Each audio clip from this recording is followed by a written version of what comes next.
We actually started over the weekend making preparations, but full on Monday, and we are full on right now.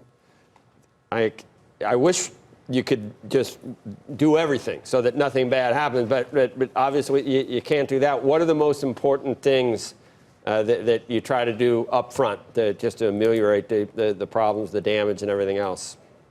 Sure, like it's just about getting the right product in the right place at the right time as quickly as possible to get the community as prepared as possible in the face of an oncoming storm.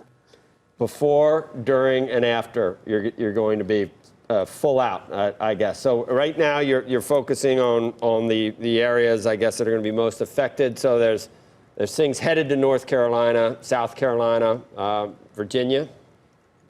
That's correct. And preparations have been made in all those locations. Again, you talked about before, so we're making our pre-strike shipments into those stores.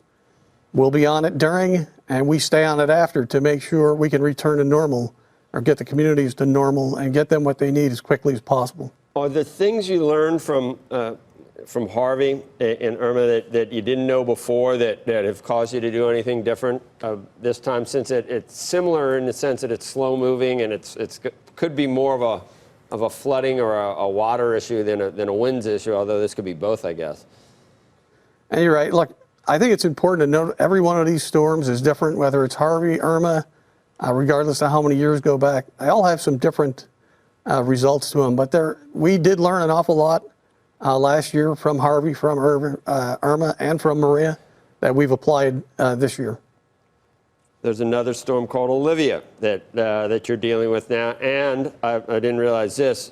You have a store in Guam, so you know that there is another tropical storm in that part of the world. It's called Mangkhut that you're also preparing for. Correct. So you have tropical storms that in Guam. You have Hurricane Olivia in Hawaii.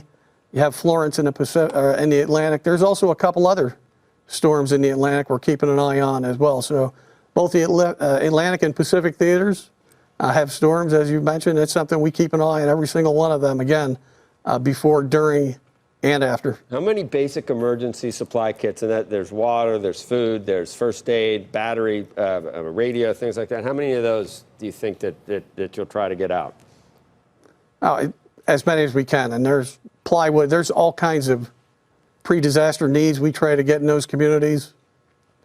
And that's what the command center is for. We try to coordinate everything, starting with the customer all the way back to a vendor, one of our distribution centers, to make sure we get those products there as quickly as possible.